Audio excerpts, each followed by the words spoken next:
You were spoken about in almost mythical terms.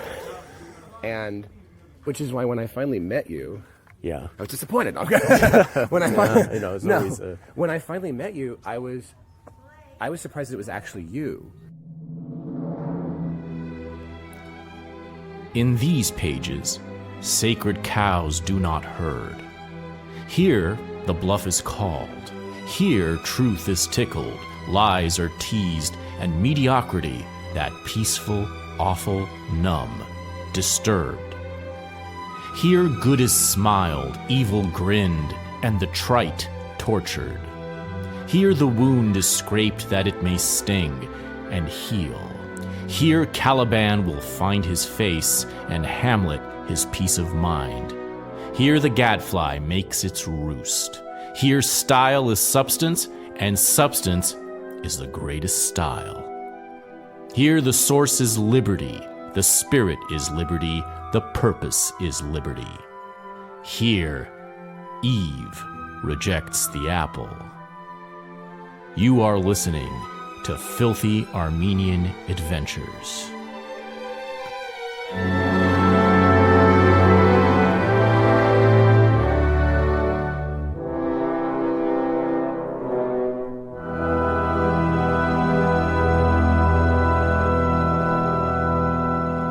You probably know that the sign used to say, Hollywoodland.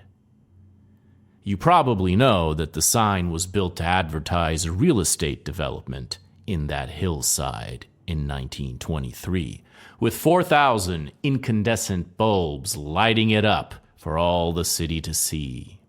Hollywoodland. You probably can hear, without much imagination, the voices bemoaning that sign, bitching about its tackiness, its vulgarity, how it scars the landscape with commercialism.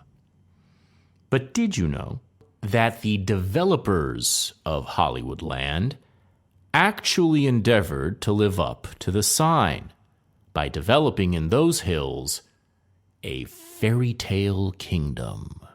Lots were on sale for $2,500 to $55,000, and they were meant to attract movie people. The houses had to be built in either the French Normandy, Tudor English, Spanish, or Mediterranean styles, but with those genres so unrestricted that many of the homes took on a whimsical fantasy flair that would later earn the name storybook. And so, for the last 100 years, you've had people like Humphrey Bogart, Bela Lugosi, Gloria Swanson, and Bugsy Siegel living in little ivy-covered cottages, castles with turrets among holly and poppies and oak trees in the winding streets of the hills of Hollywood. Whimsical fantasy was hardly the highbrow architectural vibe in the 1920s, hardly the trend.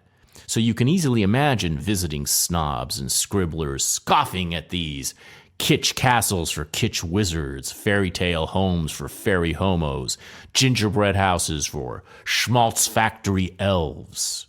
The way Hollywoodland shunned the fashion of its times in reverence of ancient myth, you might almost call it reactionary. And now, of course, knowing what we know about the future, those storybook houses are national treasures and are still priced relatively modestly, relatively off the radar, given their prime location and singular artistic charm. All because, once upon a time in Hollywoodland, some developers lived up to the sign. So maybe that's the theme of today's adventure: living up to the sign. Eyeing a sign, building a sign, lighting up a sign, climbing up, maybe falling off a sign, editing the last 4 letters of a sign, however you come into contact with a sign that you know is a sign, living up to the sign. Hollywood itself almost gave up on the sign. After the H collapsed from disrepair in 1949, the fuddy-duddies at Parks and Rec ordered the sign to be demolished, until the Hollywood Chamber of Commerce came to the rescue on the condition that the sign lose its last 4 letters so that it would only say, Hollywood, bitch! Then by 1978, the sign needed to be replaced completely.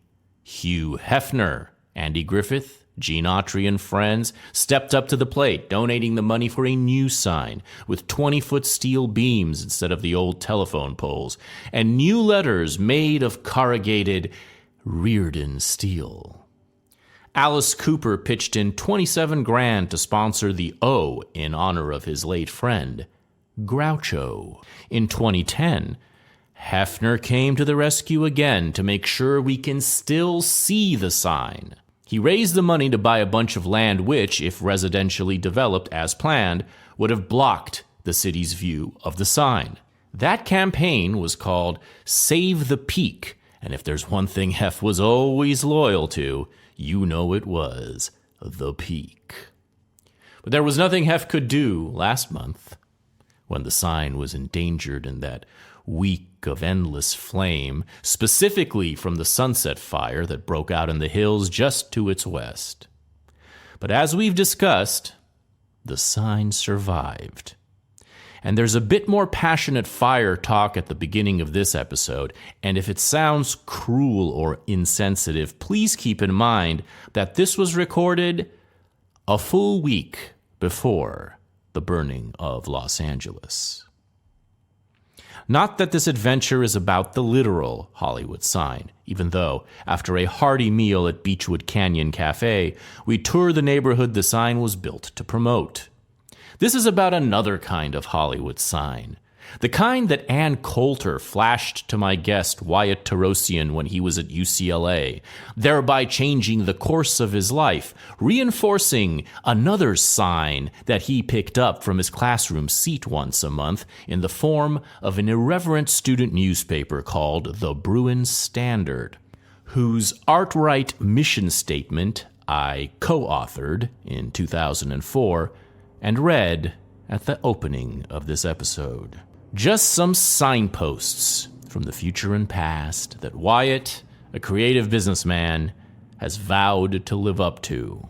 So this is a journey into the history of that rebellion, known by its enemies as the Art Right, a movement of style and substance, of truth and liberty and creativity that makes the difference between something like DeSantis and something like Trump, something like America and something like Canuck, something like the hell we were told we were doomed to, and the storybook spring that is only just beginning.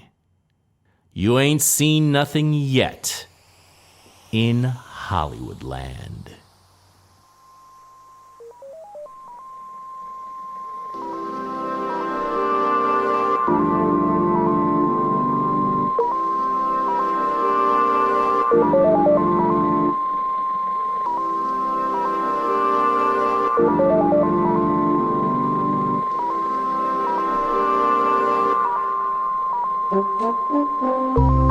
Hey, this is your host Alec Mohibian with a quick message before we continue.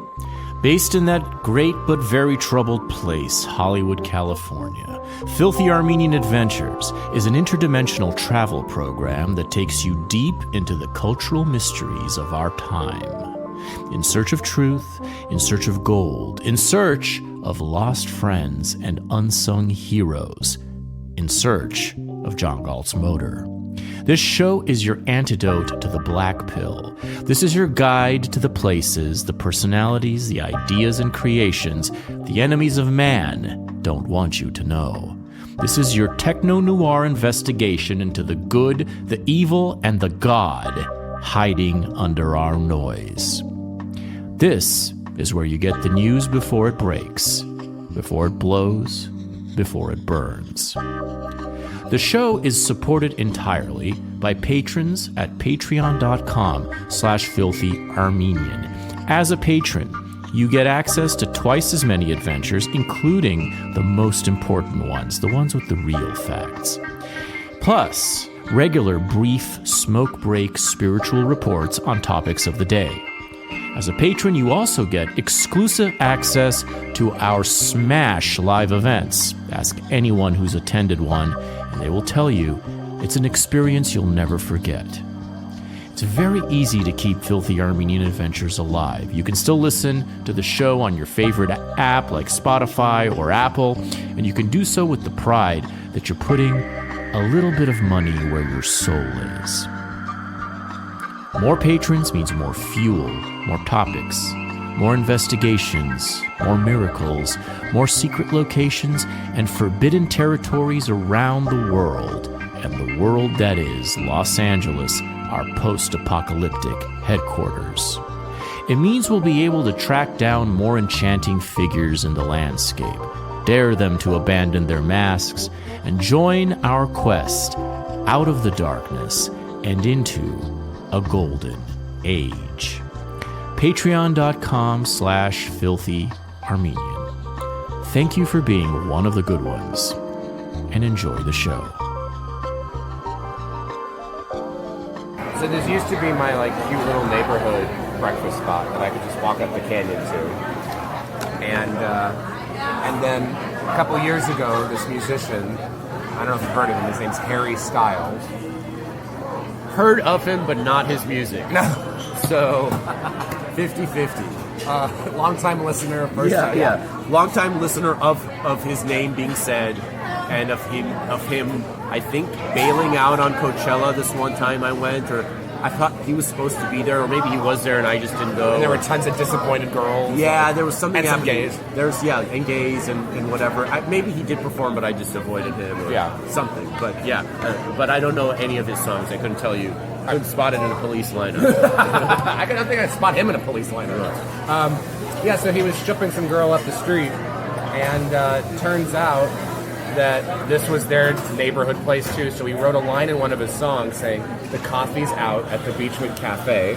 You can see up on the wall, they wrote it on the little sign in front of the mural. Yes. And it went from being able to just like come here on a random Saturday, get a table, have a breakfast burrito, to 2-hour-long waits on a Saturday or Sunday morning with a gaggle of little millennial and Zoomer girls out front clamoring to get in. Terrible. Yeah. I mean, we all like business and we all like popularity and commerce and everything, but when some little gay icon, he's not gay. No. He looks gay. They all look gay. Or gays just lust after him or something. Yes, they do. Okay, that's what it is. I don't know. It's a very specific thing to be the straight male object of gay attention, and I feel like that would really suck. I mean, on one hand, you do get this like endless adoration, but then you get these people that'll slide into your DMs and be like, walk on me, king. Yeah. Like, send me your underwear after you've used them for 3 weeks. Like, shit like that. Yeah, I don't know. I guess it depends on your composition. I think some of them really enjoy it, but I doubt... You can't enjoy it too much. No, you can't enjoy Otherwise, it if you enjoy it too much, sorry. Yeah. I mean, well, there's gay. But some people are just very... they have a fetish for attention. That's true. Of a sexual kind, and it doesn't matter where it comes from. And they're called bisexual. They're called bisexual. if you're going to get that aroused just by mere attention, right. But yeah, I imagine it's pretty annoying. But the point is that that's why this place exploded, because I did not. Yeah, I mean, to me this was. I knew this place, which I'd never been to until a few months ago, July, actually. I knew of it in, I had a dim, I didn't know whether it was up Runyon or whether it was Beachwood or, right. I had just, There's a cafe up there somewhere. There is, and that is why I came here a few months ago. We were at that house party, the gay Log Cabin Republicans pool party, and I was like, I think that there's a cafe maybe we should go, it'd be cute. And sure enough, we came here, and it's it's this, and it's we're in Galitzy, and it's packed, of course. Yeah. We were able to get seated in it and so on, but it's how has this place been here all these years, and when did it happen when did that Harry Styles song come out? Yeah, but I think it was 3-4 years ago. And then this place was also around the same time. I think after the song, they had a list come out. It's Travel and Leisure or something, every state's most beautiful coffee shop. And this was California's most beautiful coffee shop. So that really, now it's just up there. It's Now, on the list. describe the decor, because it's hard to do. It's very busy. It's very busy. It's a highly patterned wallpaper. I want to say that it's Danish modern, but Danish maximalism almost, because it's a very like yellow and blue and green, muted orange, tones, but repetitive. But also, like, it's like the design, the patterns are strange and hard to describe. It's like flowery patterns, checkerboard, palm trees coming out of a sun. Like it's almost like tarot card, Yeah, drawings, like that kind of like carnival-esque appearance. And then like what is it? Triangles on the floor, blue and yellow, just in repetitive patterns, and extraordinary amounts of plants, like pothos that are like 30 feet. Yeah, and yellow. The seating on the edges is yellow. Yeah. The tables are wood colored. We're at the counter, which is marble. There's this everything's going on in here. It feels it feels like a dream of a place that already happened. Yeah, but you can't quite place in your memory. Right. I had did I order from you or something? Yes. Okay. I wanted the side to be different than potatoes. I'm sorry. Well, it comes with tortilla chips. Tortilla chips. Okay. Could I get the salad instead? Sure. It's not too late. Thank you. With ranch dressing, please. Look at you, health conscious. Yeah, I mean, I avoid. I'm going to have the potatoes in the burrito. Yeah. But we got the Baja breakfast burrito, which is their signature dish. Yeah, slow roasted pork breakfast burrito. Yeah, people are talk about it all the time. It's halal. Yeah. I mean, I didn't get it last time, but then I was with someone. One of the people in our party got the vegan version of it, and he hasn't stopped talking about it, and he comes back like regularly for that. Really? Yeah. Even the vegans are happy. Yeah, even the vegans are happy. So it's funny, this place becoming popular because of a song, and then people like locals like me at the time resenting it. The first time I ever came up to Beechwood Canyon, I met this older woman whose house was the closest house to the Hollywood sign. Oh. And I just parked next to her house to go take some photos, and she came out pissed. Like, don't block the driveway, what the fuck are you doing? And I said, I'm sorry, I'm trying not to. She said, I live here, you tourists. I was like, well, I also live in LA. Yeah. And so after she calmed down, she said, my dad built this house back in the 40s. And she said, I grew up in this house. I hate this sign. I was here before this sign became a tourist attraction. And I just want to live in my house in peace. And that's a running theme here. It's a very NIMBY community in probably the most famous suburb in the world, which is Hollywoodland. Yeah. I read about there was a whole thing in the Wall Street Journal some years ago with the profiling all these different houses and their complaints about the tourists and how they were even trying to agitate to get the Hollywood sign removed. Oh yeah. Could you imagine? Like they have to airlift the letters out, like in BoJack. I mean, that would be like moving the Eiffel Tower at this point. Right. You can't move the They just take the Statue of Liberty and they push it further out to the East River. Yeah, you just push it. Yeah, exactly. You send it to New Jersey. Or something. Like which that would be kind of funny. New Jersey painted gold, I think. Maybe we can just move the Hollywood sign to Fresno and there would be a bidding war. If it was in Fresno, imagine how much China would pay for the Hollywood. Oh, of course, they trillions. No, if they moved it to Fresno, some of the letters would go missing. Yeah, it'll lose more. It already lost it already lost land. It'll end up as truly as Hollywoodland. Hollywoodland. Yeah. Well, there was a proposal that current mayor Karen Bass promised to honor when she came into office, saying we want to relight the sign, because the sign was lit for a long time. I think well up into the 40s or 50s before it fell into disrepair, and that would be great. And it was great, and everyone was excited. We're going to light it up again. We're going to have a beautiful lit landmark. At the last second, the residents said, absolutely fucking not, and they blocked it from happening. And she said, well, we can't go through with it. I think that she should have just done it. I hope they do it for the Olympics or something. Yeah. It's a real shame, because all you see are just the 5 lights on the top of the hill. It's hard to see. It's hard to see now unless you're... Well, you can't see it at night at all. No. You can't see it at night. But could you imagine, the pole, the value of like homes and condos and stuff that have a rooftop or like a view of the sign over in Hollywood. Like you can see the Hollywood sign lights at night. Yeah. I mean, you see what homes over by the Disneyland fireworks go for. It's just that's in the listing. Yeah.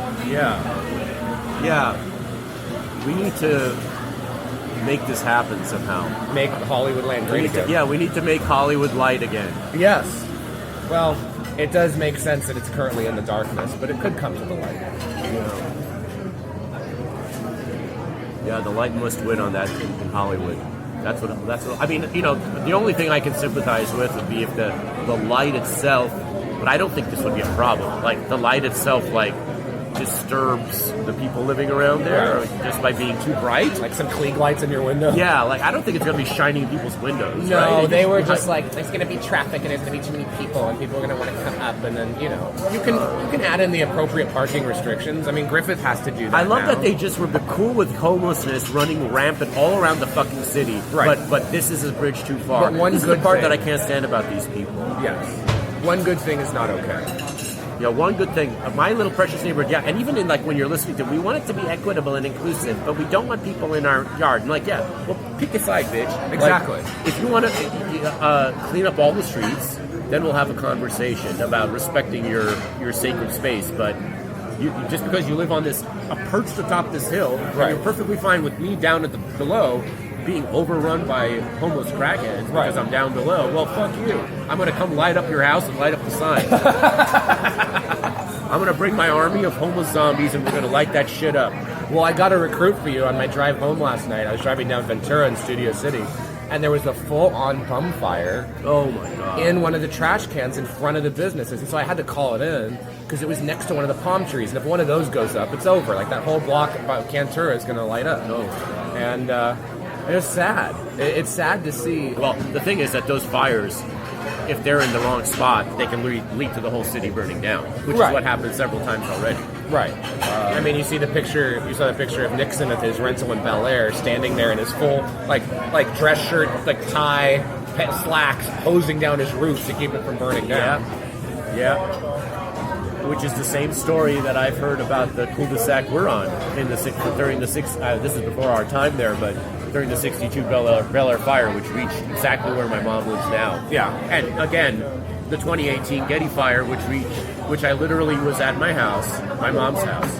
I was working late as usual, 3 a.m. It was 3 a.m. I started smelling a burning thing, and I'm like, oh no, my grandmother left the stove on again. Right. Which she's done several times. So I'm like, I'm smelling it, burning, and I'm like, I'm being lazy. I'm like, finally, I better go down and turn off the stove. And then I look out through the window that faces the Getty, the side, the Getty side, faces east. Right. And I see a wall of fire, and then I see a wall of fire, and then my Amber Alert starts going off. And it's saying there's a fire, and then there are people at our door saying you have 15 minutes to evacuate. Holy shit. And we go out, I wake up my mom, my grandmother, we have 15 minutes. What do you grab? What do we grab? I'm like, okay. I was just like, it was the craziest thing to realize what you grab in 15 minutes. Right. I gave my computer, most but not all of the hard drives that contain the raw files of the movies I've made. Right. Like the only records I didn't find them. I didn't think of them all, but I like those are like my main focus. Right. They're like the jewelry, the this, the that. There are things I forgot that were major. Like I'm trying to remember now. I took some sentimental stuff too that I could like in my drawers. Right. Like, But people don't think to keep family photos in a fireproof safe. No. I mean, it's just you want them out. So it's like stuff like that. And then we left, and I'm trying to think, what did I forget? I forgot some pretty big stuff. It was like big. Well, and even the most fireproof safes are 2 hours rated. So even if something's in there, it doesn't guarantee There's that it's going to be fine. nothing was in the safe. So I left some pretty bad, like, I just didn't think of it. Yeah. 15 minutes, we go out, the winds are blowing at like 50 miles an hour into our face. So the fire is coming racing across the canyon at 50 mile an hour winds. And I'm surprised we even had 15 minutes to get out of there. Yeah. And so it's like we're literally like in a movie with like a disaster movie with like driving down the hill, which is a mile and a half down from where we are, and everything is going our way. We didn't know what to do. Nobody was awake. No hotels had any availability. Right.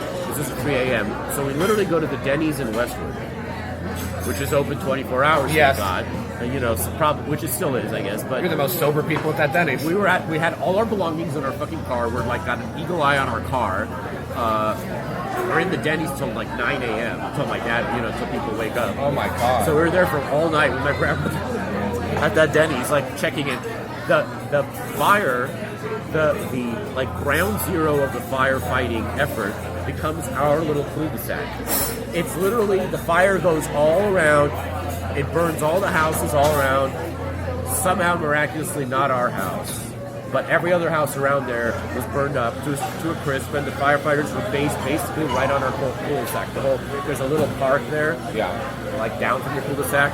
They were all stationed there. We were we were evacuated for like 5 days. We were the last people allowed back in. Literally, our street was the last. What did you do for 5 days? I stayed at my dad's house. My mom got a hotel. My mom and grandmother got a hotel for a few days.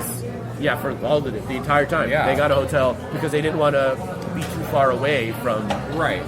where they might call us back. But they literally all week long we were the last people allowed. First people evacuated, the last people allowed back in, kind of thing. And thankfully it didn't burn. But that was 2018. That wasn't that long ago.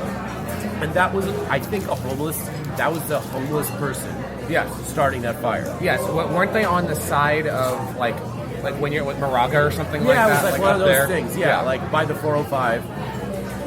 Well, I remember when those fires were out towards Malibu and then going to Thousand Oaks. So my friend's aunt was there, and I just booked it down the 101 to bring her some supplies, some water and stuff like that. But I'll never forget driving down and seeing the whole wall of flames. Like, Wall. I saw that wall too. It really is hell. I mean, it's the closest, like this emblematic symbol of hell that you're going through.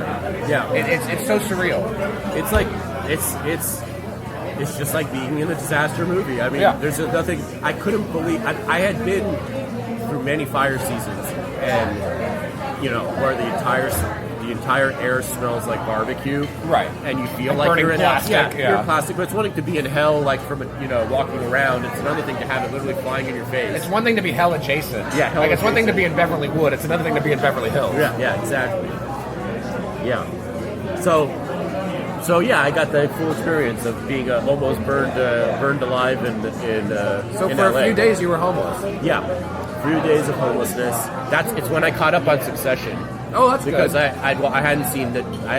And then I watched the first 2 seasons during that period. And one of the many great contributions of our unhoused population, I guess, to the house. So there's 2 types of homeless. There's the ones who start fires and the ones who flee from them. Yeah. Beechwood is bad when it comes to homelessness because it gives you the illusion that you're far enough away from the boulevard and the encampments. But every once in a while, you'll see homeless people sort of like scurry up here and hide. I mean, we've had people, when I was living down the street here, we had people in our garage, and people broke into cars, broke into my car once, and took a good pair of sunglasses, which was annoying, and a t-shirt. And, but it sort of seduces you into thinking you're in a totally different environment from Hollywood, which you are, but your only 2 reminders are the homeless, and whenever there is a helicopter, the canyon echoes the sound the V-shape brings it. So the helicopter on Hollywood Boulevard sounds like it's in your yard. Oh, really? Yeah. And you're just, 3 a.m. like, yeah. Oh, shit. And there's a lot of those helicopters. Like in the last week, I've had 2 of them at about 3 a.m. And you're like, why? Spotlighting, like, right in my apartment. Yeah. Like, We know what salad is. Salad for him. He's the healthy one. yeah, thank you. Beautiful. Thank you.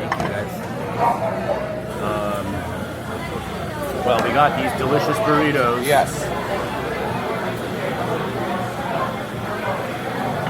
Is that the sequel to Delicious Tacos? Is Delicious Burritos? Yeah, right.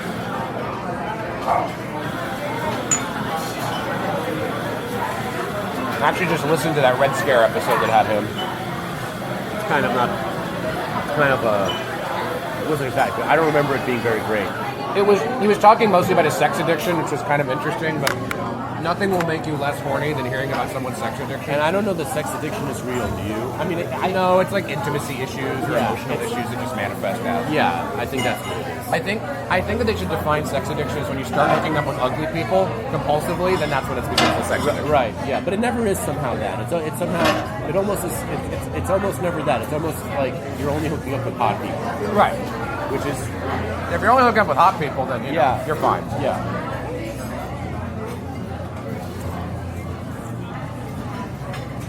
Yeah, because when you're addicted to something, you'll take any quality of it, right? Like you'll take the lowest people quality. Who go from like the cocaine to then the crack on the street. Yeah, exactly. Thank you so much. If you're not banging toothless 60-year-old fortune tellers in the rock bottom of your sex addiction, are you really? Is that Are you really doing it right? Yeah. Are fortune tellers still a thing? Are they still around? How do they have they survived the pandemic? I think it's recession proof. You know, I think there's one not far from you over on Franklin. I think there's one that has a house, yeah, a very lovely looking house right on Franklin. Yeah, it's been there forever. Yeah. I mean, I've always wanted to go in, but my Armenian Christian beliefs forbid me. No, I would never do it.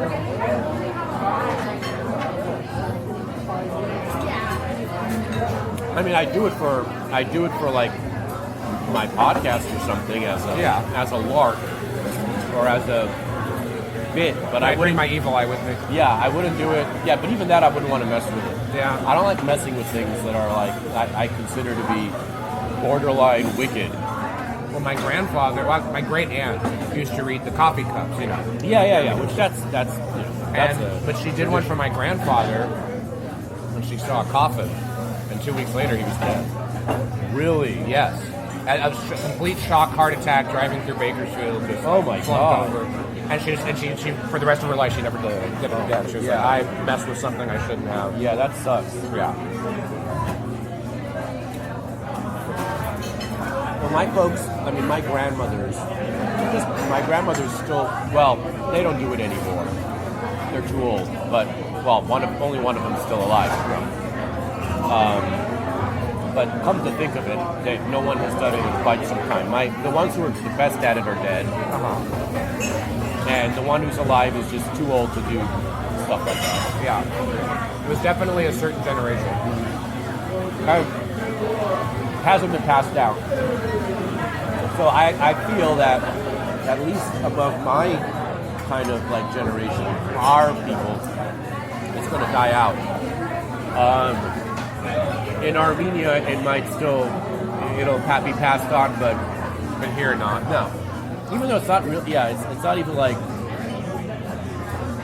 it's interesting. I'm just realizing now that it's kind of, it might just not survive the millennial generation. Right. Even though they're into their own weird forms of business. They're very into it, so it's like weird. Yeah. You would think that they'd be all over this shit. It's like how they're super into knitting now, and you're like, okay, if you would have told me 20 years ago that hot girls are going to be crocheting. Well, they're also super into astrology, but that's because it's easy. Right. Like it doesn't require any imagination or work. It just requires you to like know, it's just like being online basically. Right. But being a coffee cup reader requires you to actually like tell your own story and actually like perceive things. It's interesting now I'm realizing like how lame it is that these bitches who are all into this hoodoo shit aren't able to read a coffee cup because it requires too much effort. Right. Coffee cups, tea leaves, anything. Maybe they're into tarot, but I think that's too much effort. But their version of tarot is just like watered down, like, oh, there's cards with funny drawings. I used to, when I was a kid, I was told a story about one of the older Armenian ladies at the church who used to read coffee cups, and she lifts it up, turns it over, look, you will make a lot of money and travel far, and then the next person comes, you will make a lot of money and travel far. And she only ever had one fortune reading, but she told everybody that, and everyone believed her. And because everyone does travel, everyone has a high-paying email job, and then does travel a lot. Right. She turns out to be correct. Exactly. Well, it's like dark. It's like that Cher song, "Dark Lady." like the fortune queen of New Orleans. Yeah. And she's like, "Oh, your husband's cheating on you," because it was her.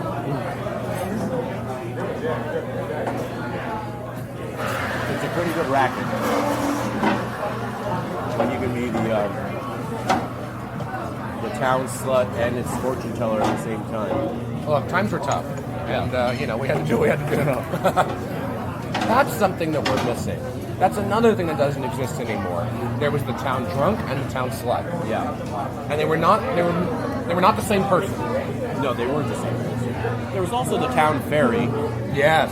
I think in the South That probably still a thing. persists. Which is why people get upset saying like, in the South they don't accept gays. Like, honey, they've been accepting gays for 250 years. Yeah, they just call them a little funny, A little sweet. a little funny.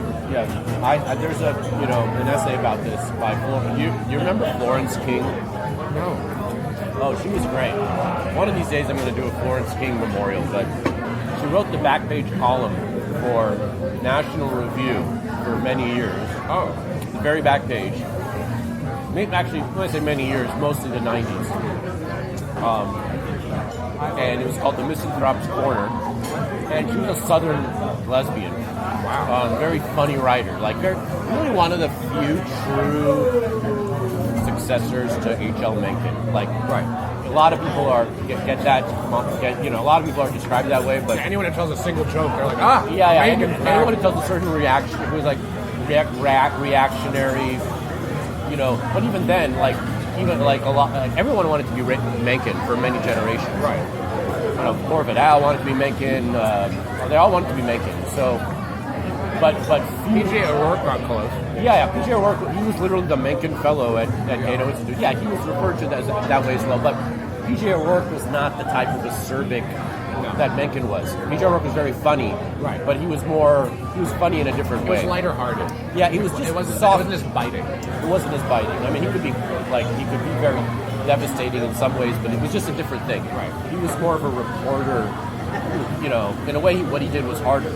But Florence King was very much like H.L. Mencken, including the fact that she was really good at reviewing books and stuff like that. She's really funny, really witty. And anyway, she wrote an essay called The Town Ferry that's in one of her books. Oh. Yeah, and it was from the 80s or 70s, and it was all about the town ferry, and it was all about like the way that whole culture. She wrote a memoir called Confessions of a Failed Southern Lady, and there's another book she wrote called Southern Ladies and Gentlemen, and it's in somewhere in there. There's this essay about basically the entire apparatus of the town ferry, how the town, how they are kind of protected by the women of the southern town, Big time. how they're the only reason that certain brawny young men don't commit suicide, Right. How they're referred to as funny, and so it was like this basically defense of that tradition.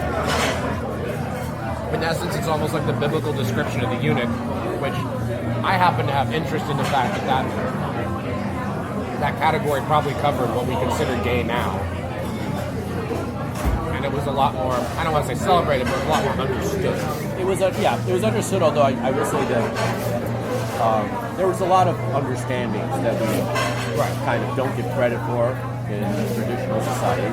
But I also find it very annoying when people in the present day, which is very different, irreversibly so, cling to these, like, I'm the court eunuch, and I'm, like Pariah does. I'm just sick and tired of that shit, because it's just so fake. It's a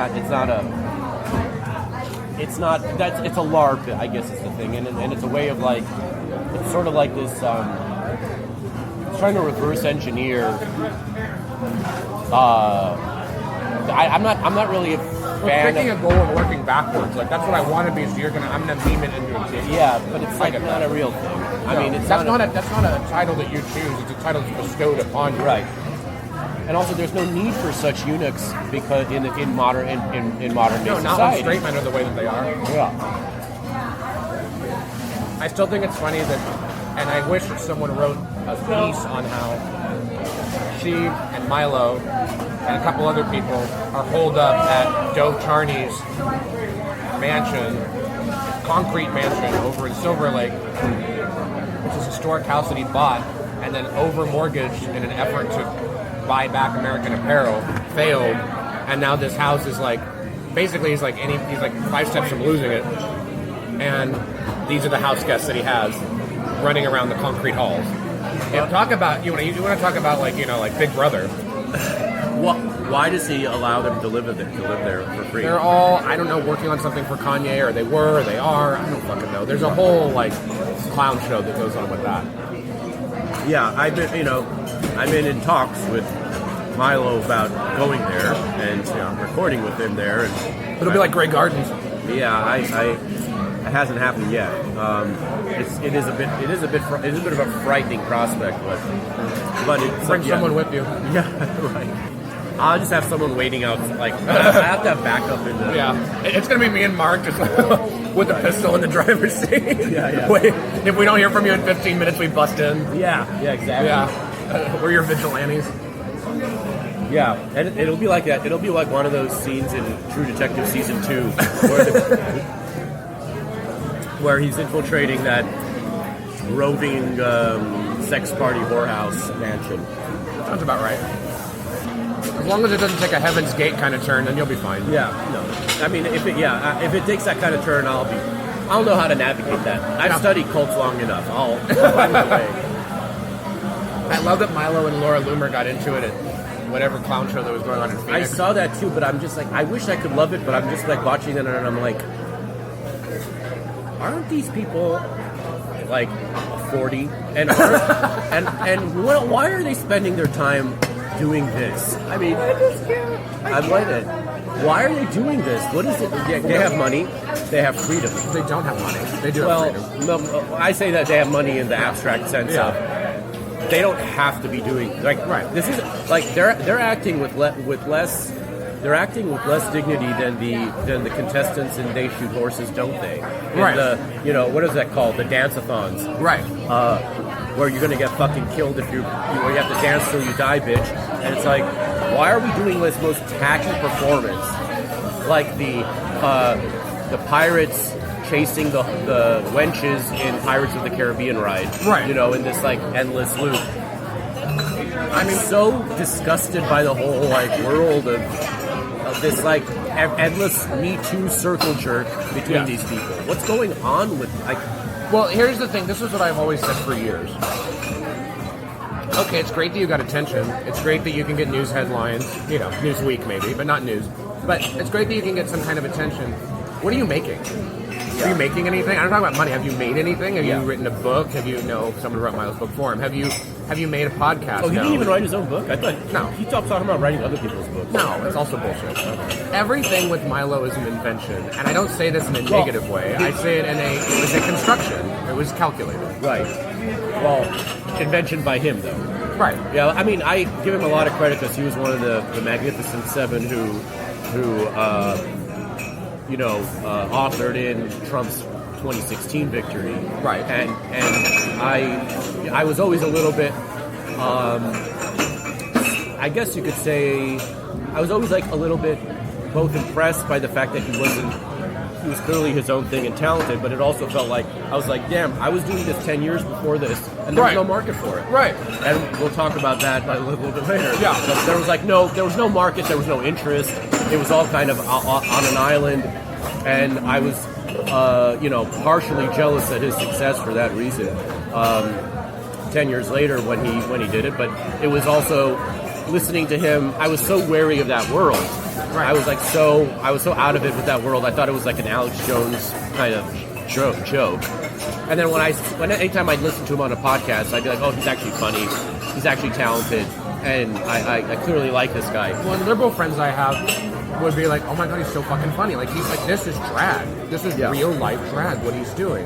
And when he was on it, and he was great, the offers that man had in front of him were like to have like a real late night series, to have any book, any kind of publication he wanted, any kind of radio show, anything, and all went up his nose.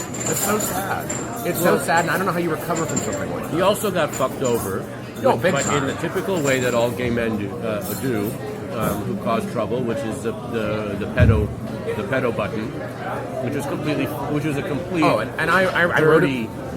like when I wrote a piece defending him at that time, and it was so disgusting to see how so many personalities on the right, like Little Ben, wanted him bumped off, and it's Yeah. like, okay, if you would have brought him under your wing, or you would have like given him a platform or something like that, or given him some kind of rehabilitation from making a joke which was not even bad, it was a funny joke, It was a dime a dozen type of thing that people say. but it was almost like in behind the scenes there's like an invisible line that's waiting to be crossed, and it's like they're trying to wait for like you to say or do one thing to cross that thing, and that was the one where like, okay, jump on it, because then we can market him as this. Yeah, exactly. And they do that for all men, but especially for dangerous and sex-having men, and double especially for gay men. And that's Yes. why anytime the right, which they love to do, this was the right that canceled him. Yeah. That should be noted.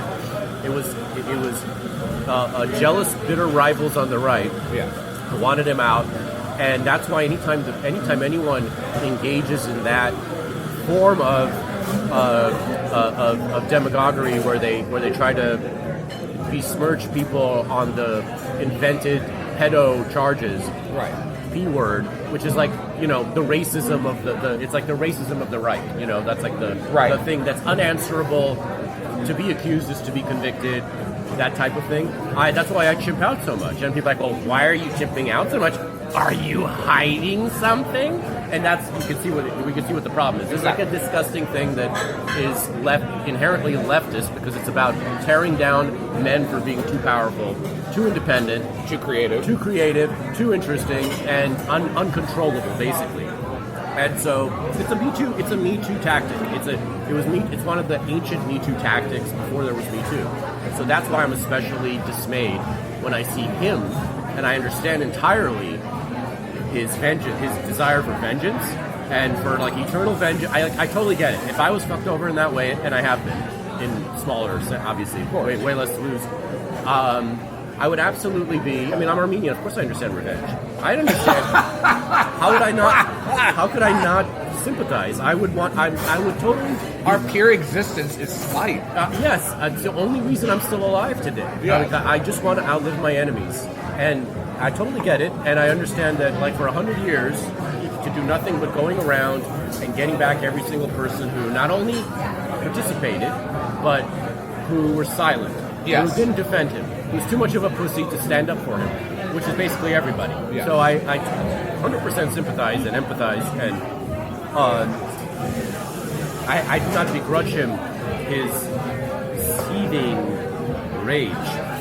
But what I don't like to see is that the fact that the methodology he's using to get back at them, which again, any methodology is on the table in a personal level, but at a cultural level, all he's doing is just like perpetuating the same thing they did to him.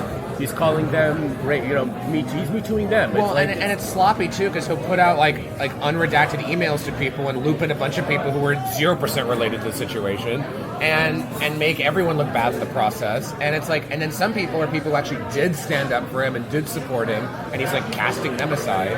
I mean, and it creates an entire, and I guess this is a boring moral lesson in the hazards of seeking revenge too much, which is that it creates this nuclear chaos storm of tackiness that's like just invades everything, and it's like, okay, well, if you're watching the Milo show ever since he's been back online, right? I'm not even going to speak of what he was doing when he was offline and like going on QVC to sell little Madonna things or whatever the fuck he was doing. He went on the Tammy Faye Baker circuit. That thing, the ex-gay bit, which I find to be unbearably bad. That was his worst bet so far. He's still doing it. And there's still people who believe in it, not just for him, but who are trying to push that shit on Twitter too. Yeah, it's embarrassing.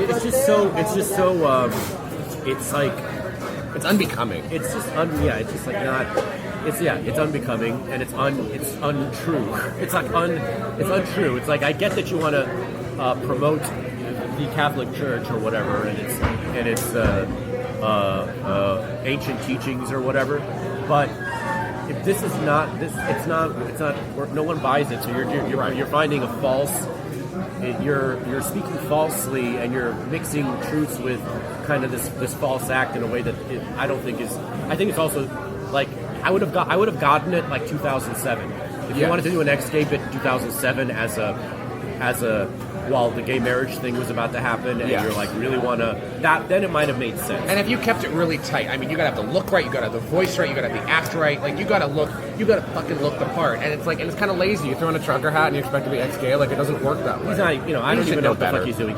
I'm sure he knows better, but he's trapped in this cycle. Well, here's the other problem too. This is another lesson for the kids in the audience. If you're going to exact revenge, you have to do so soberly. Which he is not.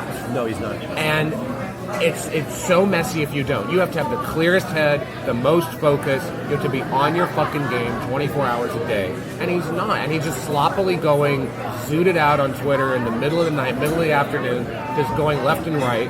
And it's sad to see. It was sad to see in that thing with like him and Loomer. Now Loomer is like a little pit bull. She's another one of these clowns that I don't know why we have to deal with, but yeah. And here's another person who I actually again felt bad for. This is another little bit of Wyatt lore that nobody knows. I'm the reason that she actually dresses a lot better than she used to, because her campaign, someone I knew on there reached out to me and was like, we don't know what the fuck to do with her. She's trying to win the seat in Palm Beach or wherever the fuck she was running. And so I gave him advice on like, here's how you dress her, here's how she composes herself. She needs to be doing listening tours in town halls, talk to old ladies, hold their hand. All this advice, and I got many calls with them about something like this. I've never paid for this, so it doesn't fucking matter. And she actually started to kind of get her shit together. She wore a blazer. She started to look less like the Jigsaw. Yeah. But it was like, now you see it, and it's just like embarrassing. Now she's just this whining old yenta, pointing her finger in the face of another whining old yenta in the middle of Phoenix. Like you drive through Scottsdale, see that 3 times a day. Oh yeah, exactly. It's sad.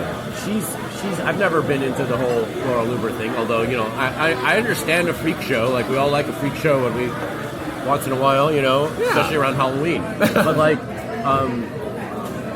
when she started complaining, as Jack Welps put it so well. What was that, at birth? She was always been complaining, but when she started whining at Elon Musk within minutes of him taking over Twitter and paying everybody and giving people money, going around throwing money at everyone, and she was complaining about how low her shekel payouts were. Yeah. She's going to chain herself to the headquarters again. Yeah, I'm like, bitch, fuck you. This guy just paid $43 billion to save free speech, and you're bitching that you didn't get 15 more cents on your fucking Twitter payout? Dumb bitch. You stupid little... Like, what the fuck are you doing? Like, 5 minutes ago you were getting banned, or you would have gotten banned, he basically what a whining cunt. He rebanked you, he replatformed you, you can now your earn, ass. Yeah, but not that you deserved it, and you're complaining about not getting more money that quickly. I was just, it was like clockwork. There are certain mask-off moments where I'm just like, I cannot believe the pettiness.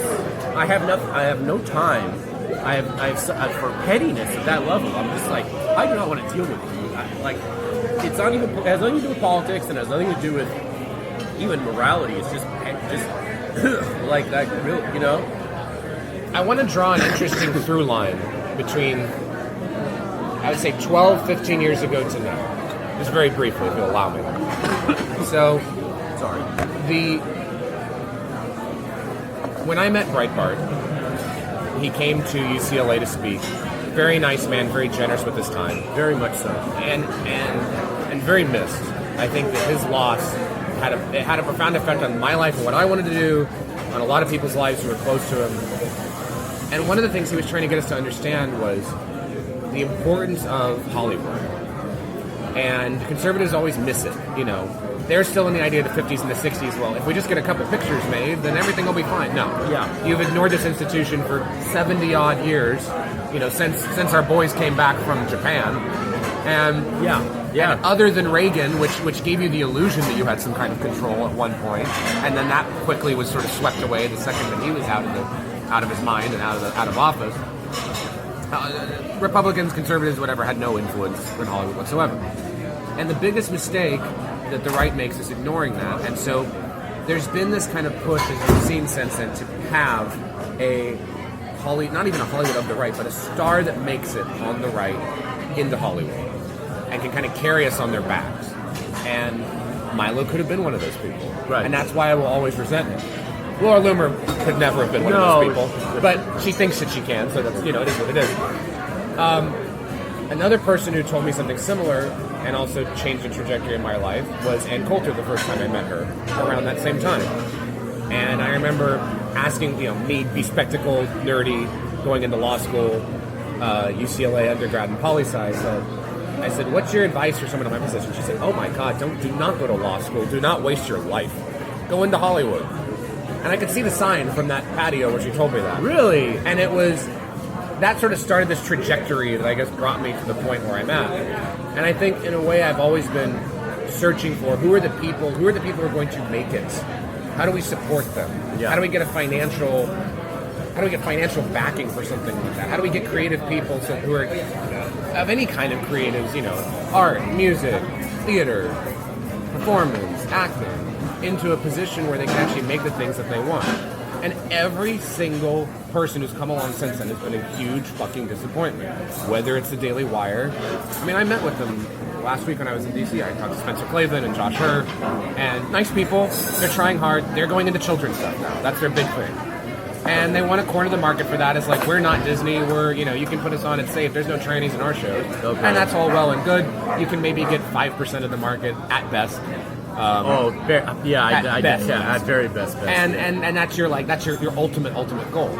But they've kind of given up on making like movies and other stuff like that because A, the quality was not there. B, there's no one in Nashville who can do that stuff, as Jeremy Boring said, an apt name.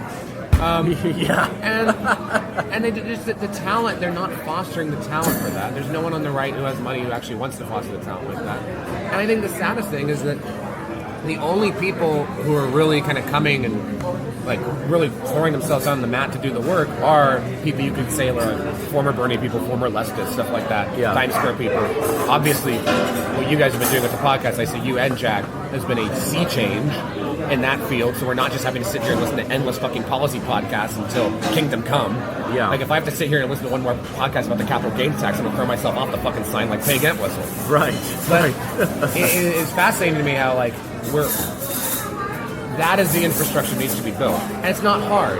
And there are personalities and there is talent, but seeing so many of these people just fall on themselves, like to the point where they're pitifully fighting on a Phoenix patio, like Loomer and Milo, Bryson Gray, who's this like Christian conservative black rapper, whatever, getting punched out by someone who he called gay, I don't know, at the same event. And I'm just like, this is where you're at now. I'm just glad that they gave up fucking at these things and went straight to fighting. At least it's more entertaining. I want my tickets.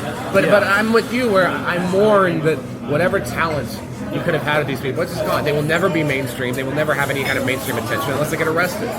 Well, it's because there will always have, Milo will always have the excuse that he got his entire life robbed from him. Yeah. And also deplatformed for 8 years and et cetera, et cetera. Grievance. Yes, we know, and it's all true. It's a terrible crime. But also, he's only 40, and hard 40. It's a hard 40, but it's 40. Like it's not. He could have been refashioning himself in a way that to reconquer the world, and not to simply chase after the low, tacky, like gutter snipes, right, who wronged him, who are themselves so trashy that merely talking about them is platforming them beyond what they're worth. Thank you. Right. And Nick Fuentes and all. Don't get me started on that shit. But it's like it's all part of the same thing. So it's like, yeah, you can get a lot of engagement with this shit show. You can get a lot of just like, you can fill your days with endless dopamine from just the back and forth and the prurient interest of the girls are fighting. Oh, the girls are fighting, and it's like, oh, okay, great, wow, that's wonderful, and like it's just like this low rent. It's the same thing as shitty current thing discourse. You know, it's a version of the same thing. It's all the same genre. Shitty current thing, gossip, shitty shit.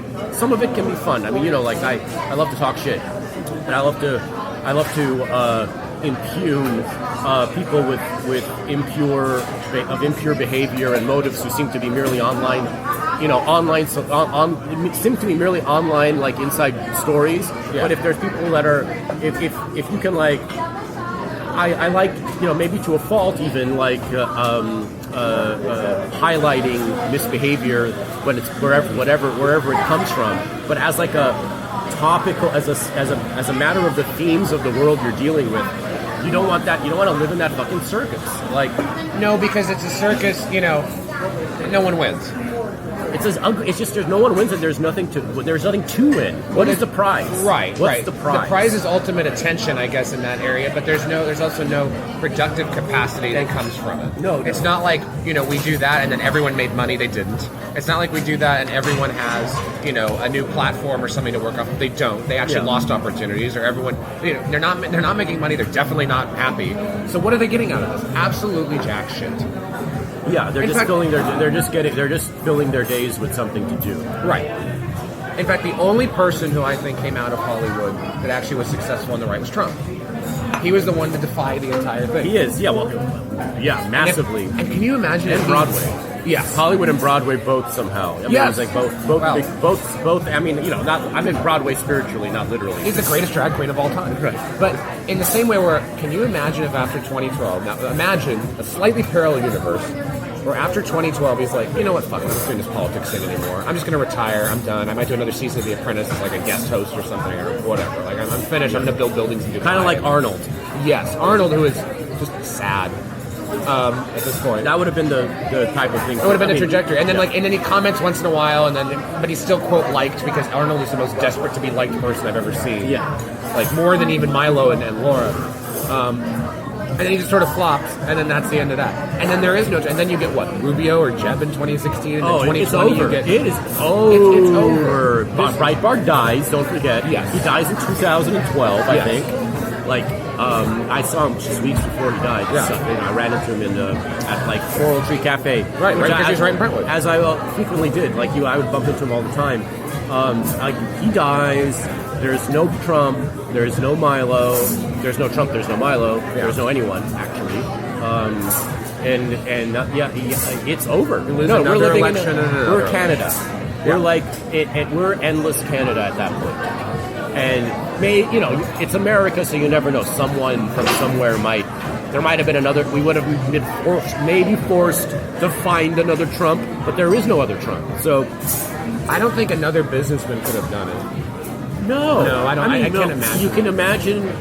I don't even. It's a pointless thing to even imagine. You would have had from scratch. Had a center-left businessman like a Bloomberg or a Bob Iger or something. Yeah, like or that. even a Mark Cuban. Or a Mark Cuban, and everyone would be like, "Oh my God, this is so amazing!" And he's from business, who would have pushed the worst leftist policies you can imagine, and would have completely destroyed and bankrupted this country. Or he would have, or one of those people would have become Republican because there would be, that would be the only way. Like the Rick Caruso dance. Yeah, like there would be a Rick Caruso dance. Yeah, and it would be like, the thing is that. The curse upon the land has always been the fact that the Republican side has this church lady albatross, which is that it has to serve the interests of the evangelical base. Yeah. And I have nothing against evangelicals or their base and the base and their beliefs, but.